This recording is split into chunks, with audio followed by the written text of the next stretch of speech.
Turn on the news, and it often feels like the United States is losing control of its future.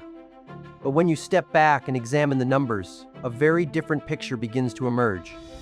Across political debates and social media, the dominant narrative suggests decline and fragmentation within American society. Yet beneath that noise, key economic indicators are quietly moving in the opposite direction. Many people assume that other advanced economies, especially in Europe, are catching up to the United States.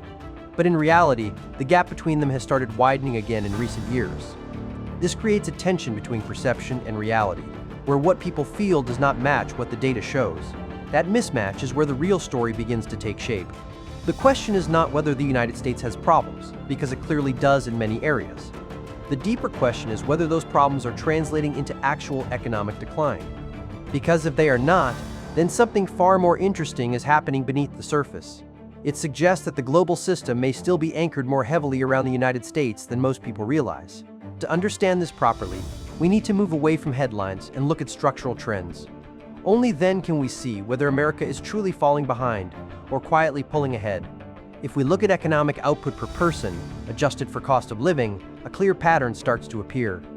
The United States produces significantly more value per person than most other advanced economies. This measure, known as GDP per capita adjusted for purchasing power, helps us compare real living standards across countries. It removes distortions caused by price differences and gives a more accurate picture of economic strength. According to recent IMF-based estimates, the United States stands at roughly $92,883 per person on a purchasing power basis.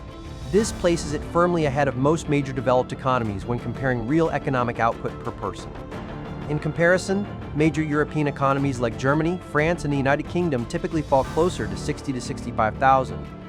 This consistent gap shows that the United States is not just ahead, but continuing to pull further away over time.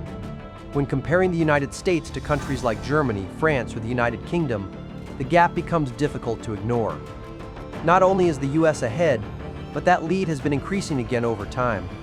When compared with Japan, another major developed economy, the contrast becomes even more pronounced due to its prolonged economic stagnation. Japan's GDP per capita on a purchasing power basis remains significantly lower, highlighting how the United States has continued to outpace it over time. This is surprising because for many years, the expectation was that developed economies would gradually converge. Instead, what we are seeing is a renewed divergence, with the United States moving further ahead. When looking at GDP per capita rankings, many of the countries above the United States tend to have relatively small populations and highly specialized economic structures. This allows them to achieve very high output per person, often driven by specific sectors such as finance, energy, or multinational corporate activity. In these cases, a concentrated base of high-value industries can significantly raise national averages, particularly when spread across a smaller population. However, this model is often less scalable, as it relies on structural advantages that are difficult to replicate at larger population levels. By contrast, the United States maintains a high level of economic output per person while supporting a large and diverse population. This combination of scale and productivity makes its position more structurally significant in the global economy. For example, economies such as Singapore operate with high efficiency and strong global integration, but face constraints in land, energy, and domestic scale. These factors can limit long-term expansion compared to larger economies with broader resource bases. Even when looking at nominal GDP per capita, which measures economic output in raw dollar terms without adjusting for cost differences, the gap becomes even more pronounced. The United States stands far above most European economies by this measure, reinforcing its financial and global economic dominance. Based on International Monetary Fund estimates reflected in global rankings, the United States stands at $92,883 per person in nominal terms. This places it significantly ahead of major European economies such as Germany, which is closer to $50,000 to $55,000, and the United Kingdom and France, which are even lower. The European Union average stands at only $46,805, which highlights how wide the gap has become when comparing overall economic output per person. This difference is not marginal, but large enough to suggest a structural divergence rather than a temporary fluctuation. Even when compared with other advanced economies like Japan, the gap remains clear and persistent across years of data. Japan's nominal GDP per capita, currently at $36,091, typically sits far below the United States, reinforcing the pattern that America is not just ahead, but structurally operating at a higher level of economic output per person. Before the 2008 financial crisis, the gap between the United States and the European Union was already visible but relatively stable when measured using GDP per capita, adjusted for purchasing power. At the time, the United States produced roughly 1.4 to 1.5 times more economic output per person compared to the European Union. In the years since then, both regions have grown, but the United States has done so at a faster pace, increasing the absolute gap between them. By 2023 to 2024, U.S. GDP per capita has risen to around $80,000 to $85,000, while the European Union remains closer to $55,000 to $60,000. This raises an important question about what is driving this divergence in the first place. Because such a consistent gap usually reflects deeper structural forces rather than short-term fluctuations. One of the most important factors is productivity, which measures how efficiently an economy turns labor into output. Over time, the United States has managed to maintain higher productivity growth than many of its peers. Across advanced economies, labor productivity is typically measured as GDP generated per hour worked, which captures how efficiently workers produce economic value. On this measure, the United States ranks among the top globally and stands above most major European economies. While a few smaller economies may rank higher due to unique structures, the United States consistently outperforms large peers like Germany, France, and Japan in productivity per hour worked. This gap has widened over time, reinforcing its structural advantage in generating higher economic output per worker. Higher productivity means that each worker, on average, generates more economic value over time. This directly translates into higher incomes, stronger companies, and greater overall national wealth. Another key factor is the dominance of American technology companies on a global scale, with firms like Apple, Microsoft, Google, Amazon, and Nvidia consistently ranking among the most valuable companies in the world. In fact, the top positions in global tech market capitalization are overwhelmingly held by U.S. companies, each valued in the trillions of dollars. According to global rankings of technology companies by revenue, U.S.-based firms dominate the top tier, with Amazon generating over $500 billion annually and Apple approaching $400 billion. Alphabet and Microsoft also produce hundreds of billions each year, placing multiple American companies at the very top of the global technology sector. These revenues are not generated within the United States alone, but come from users and businesses across the entire world. This means a significant portion of global digital spending, from cloud services to online advertising, ultimately flows into companies headquartered in the United States. Because digital platforms and cloud services can scale rapidly with relatively low additional cost, profits can grow much faster than traditional industries like manufacturing or energy. This creates a powerful engine for wealth accumulation, concentrating global economic gains within the U.S. economy over time. Innovation also plays a central role, with the United States leading in research, patents, and the development of high-value technologies. This allows American firms to capture global value not just through production, but through intellectual property and advanced capabilities. The United States also benefits from a strong entrepreneurial ecosystem, where new companies can scale rapidly with access to capital, talent, and large domestic markets. This environment supports continuous creation of globally competitive firms over time. The dominance of the United States is clearly visible in global financial markets, where American equities account for roughly 60% of total global stock market capitalization. Depending on the methodology used, estimates typically range between about 59% to 65%, consistently placing the majority of global equity value within the U.S. market.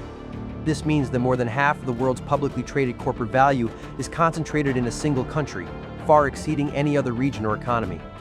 By comparison, the next largest markets hold only a small fraction of global equity value, highlighting how dominant the United States has become in capital markets. This level of concentration is not marginal, but overwhelming when viewed at a global scale. It reflects how deeply global wealth creation and investor capital are anchored within the United States. Because such a large share of global capital is concentrated in the United States, it continuously attracts further investment from around the world. This inflow of capital supports innovation, expands businesses, and reinforces the position of U.S. companies globally over time. Looking at global corporate profitability, a significant portion of the world's most profitable companies are concentrated in the United States.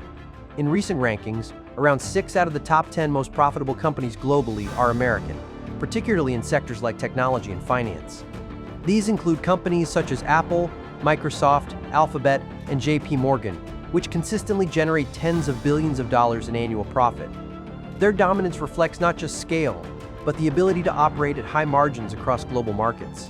By contrast, many of the remaining top profit-generating firms are concentrated in sectors like energy and banking, including companies such as Saudi Aramco and large Chinese state-owned banks. This highlights how the United States continues to dominate in high-margin industries that drive disproportionate global profit generation. Energy is another factor that is often underestimated in discussions about economic power, particularly since the rise of U.S. shale production over the past decade. Advances in shale oil and gas extraction have turned the United States into one of the world's largest energy producers. Between 2008 and the mid-2010s, U.S. crude oil production nearly doubled, contributing to a significant increase in global supply. This surge played a major role in the global oil price decline after 2014, reshaping energy markets and reducing costs for U.S. industries. The United States is now one of the world's largest energy producers and exporters, including crude oil, refined petroleum products, and liquefied natural gas. In recent years, it has become the world's largest exporter of LNG, supplying natural gas to markets across Europe and Asia. This reflects not only high production levels, but also a strong domestic energy infrastructure that spans extraction, processing, and export capabilities. The ability to produce, refine, and ship energy globally allows the United States to capture value across the entire energy supply chain. As a result, the United States benefits from greater energy security and relatively lower input costs across sectors such as manufacturing, transportation, and chemicals. In contrast, many European economies remain more dependent on imported energy, making them more vulnerable to price volatility and external shocks. Lower and more stable energy costs create a structural advantage by improving industrial competitiveness and reducing overall business expenses. Over time, this contributes to stronger economic growth and reinforces the United States' position in the global economy.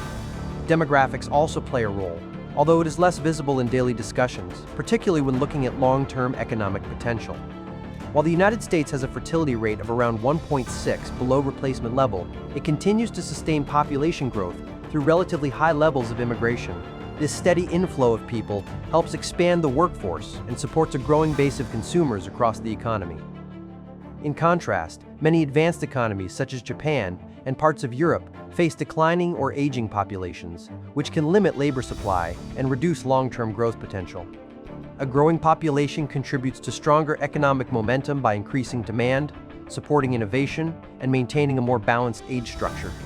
Over time, this demographic advantage allows the United States to sustain expansion in ways that aging societies often struggle to match.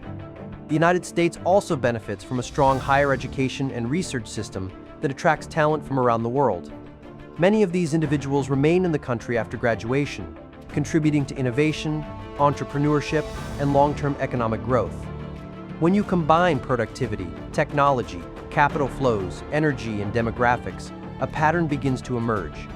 These are structural advantages that reinforce each other over time. This is why the divergence is not just a temporary anomaly but a longer-term trend. It reflects the underlying architecture of how the U.S. economy is structured. However, this does not mean that the benefits are evenly distributed across society. In fact, one of the defining features of the U.S. system is how unevenly these gains are shared. Compared to Europe, the United States tends to have higher levels of income inequality, which can be measured using the Gini coefficient, a standard indicator of income distribution. Recent data places the United States at around 0.39 to 0.41, significantly higher than the European Union average, which is closer to 0.3 to 0.31. This means that income in the United States is distributed more unevenly, with a larger gap between high earners and the rest of the population. In practical terms, a greater share of total income is concentrated among top earners compared to most European economies. For example, the top 10% of earners in the United States capture roughly 45% of total national income, while in Europe the equivalent figure is closer to 35 to 36%. This highlights how inequality in the United States is not only higher, but structurally more pronounced over time.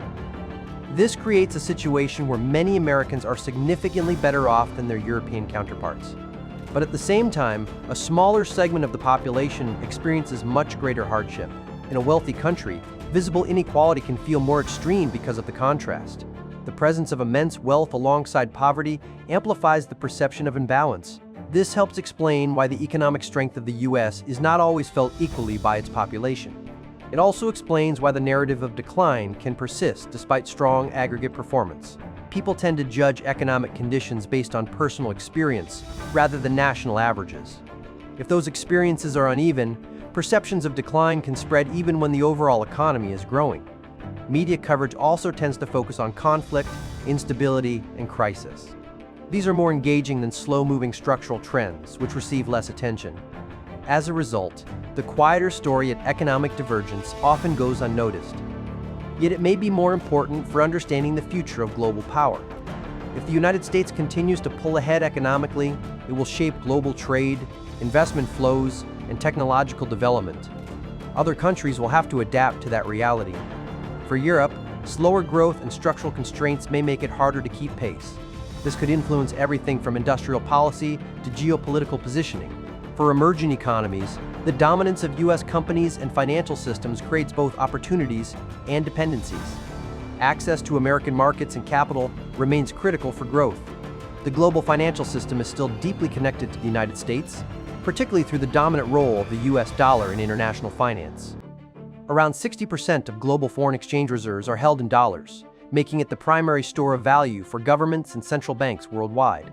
Beyond reserves, the dollar is also central to global transactions, with the majority of foreign exchange trades involving the US currency. It is also widely used in international trade, with a large share of global goods and commodities priced and settled in dollars. This creates a system where global demand for the dollar remains consistently high, regardless of domestic conditions within the United States. Countries and companies need dollars to trade, invest, and manage reserves, which reinforces its central role in the global economy.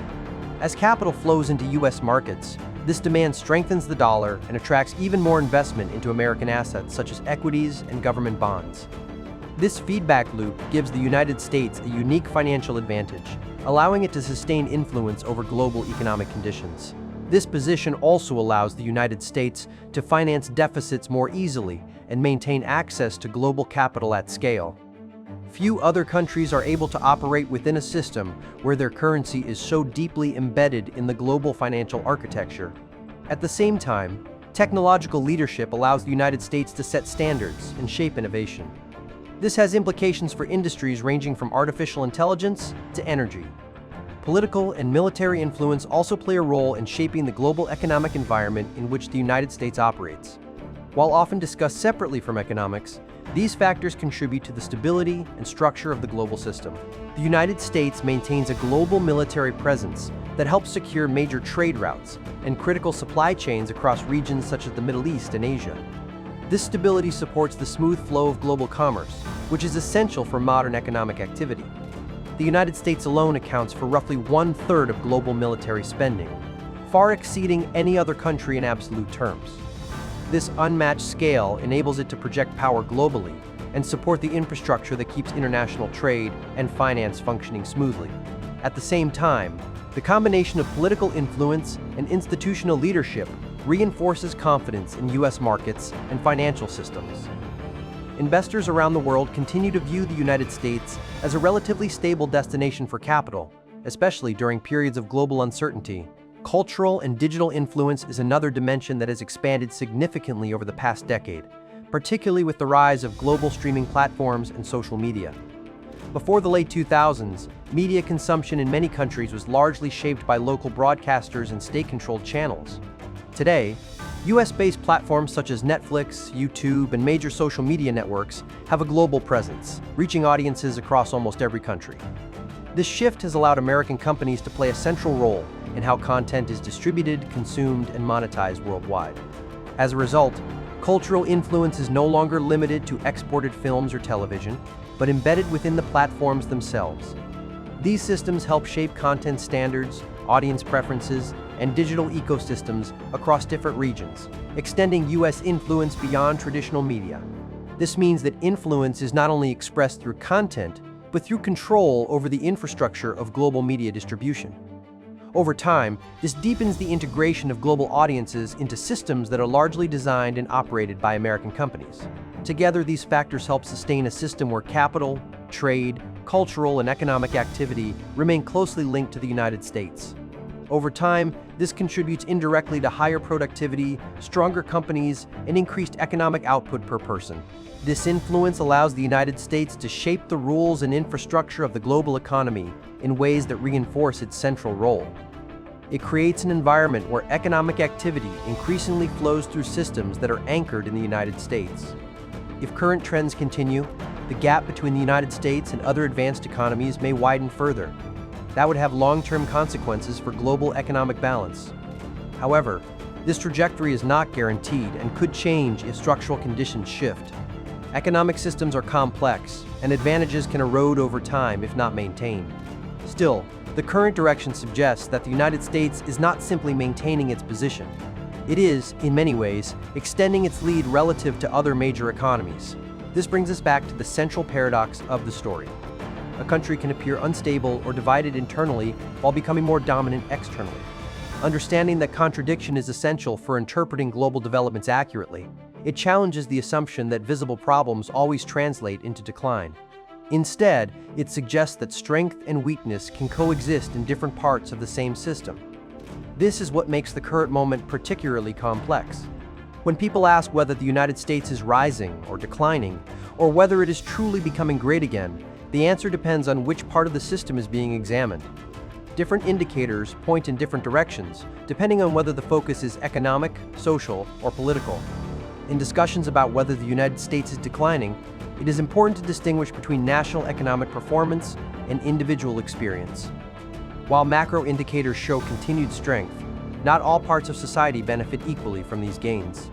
One major factor behind this perception is the decline of traditional manufacturing industries, with many jobs moving overseas over the past few decades. This has had a lasting impact on certain regions, even as the overall economy shifted toward higher value sectors such as technology and services. At the same time, rising costs of living and unequal distribution of income can create the impression that economic progress is not being widely shared. This can lead to a sense that conditions are worsening, even when aggregate data suggests otherwise.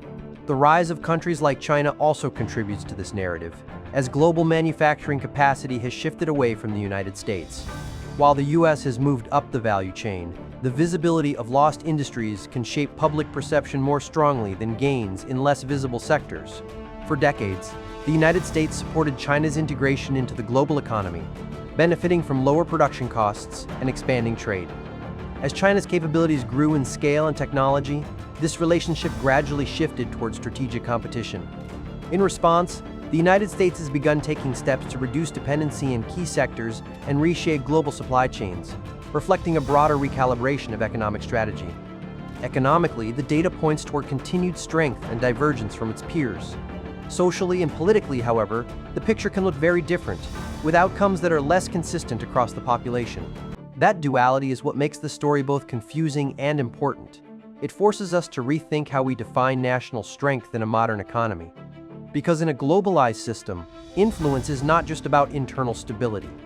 It is also about external reach, productivity, and the ability to generate value at scale. And by those measures, the United States remains a central force shaping the world economy.